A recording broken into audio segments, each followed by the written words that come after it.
MP now, Gareth Thomas. Thanks very much for joining us. So, workers' rights, temporary customs arrangement, environmental protections. Is this enough to win you over? There's been some progress, I grant you that. I think perhaps most significant is the Prime Minister's recognition that there is growing support for a confirmatory referendum. But I think there's too much uncertainty, I'm afraid, still for me to be able to vote for the deal as it looks at the moment. Our future relationship with the European Union certainly hasn't been sorted, so there's no detail on our future trading relationship or our security relationship.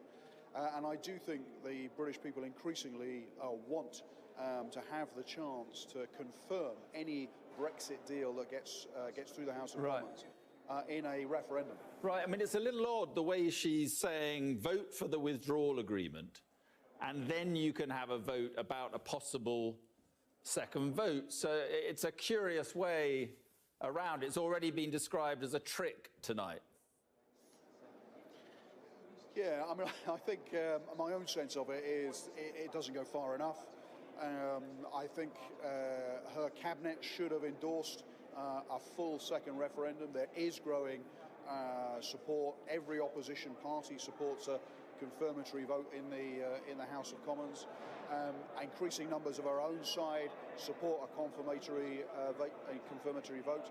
So I think to have had any chance of getting this deal through, she should have embraced the idea of a confirmatory vote, and she clearly hasn't quite done so yet. No, but she hasn't done so yet. So you think that you may get there in the end. And I suppose my question to you is, how many Labour MPs do you think would be persuaded by the 10-point plan she came out with today, or indeed if she does go further and give a firmer declaration of a second vote?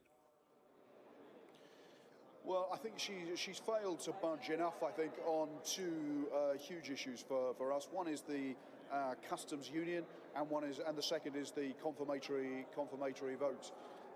It's true that there's been some progress on workers' rights, and I would welcome that.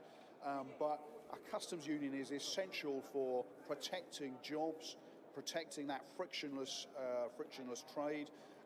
And so the fact that she won't commit on that, I think, is also problematic for most Labour MPs. Gareth, just bear with us a moment. Your leader has just spoken. Let's have a listen to what he's had to say, and then I'll come back to you if you don't mind waiting. Let's just hear from Jeremy Corbyn. No, we can't support this bill because it's basically a rehash of what was discussed before, and it doesn't make any fundamental moves on market alignment or the customs union, or indeed protection of rights, but particularly in relation to consumer rights and the quality of the food that we will eat in the future. There's also, of course, the question of the deliverability of it. The Prime Minister has already indicated she's going to leave office. Many of her own MPs have already said they cannot support the bill. I can't see how it can get through Parliament anyway. No, we'll not be supporting it. The Prime Minister is offering a vote on customs arrangements and a vote on a second referendum. This is your chance to shape Brexit, isn't it? All she's offering is a temporary customs union, essentially until the end of the transition period. She's not offering a permanent customs union, which is the fundamental point that we've made throughout the talks that we had with her. And we broke the talks off because they simply were not making progress, because the government was not changing its red lines. So there we are. He's saying that it's a rehash of what came before. You seem to be slightly more flexible about the thing. I mean, just repeat, what chance has it got of getting Labour support?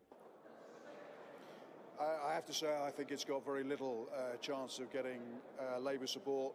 There isn't the commitment that we wanted on a customs union. We're very clear that we should stay in the customs union. And then for the vast majority of Labour MPs, we're clear now that there has to be a confirmatory vote for any Brexit deal.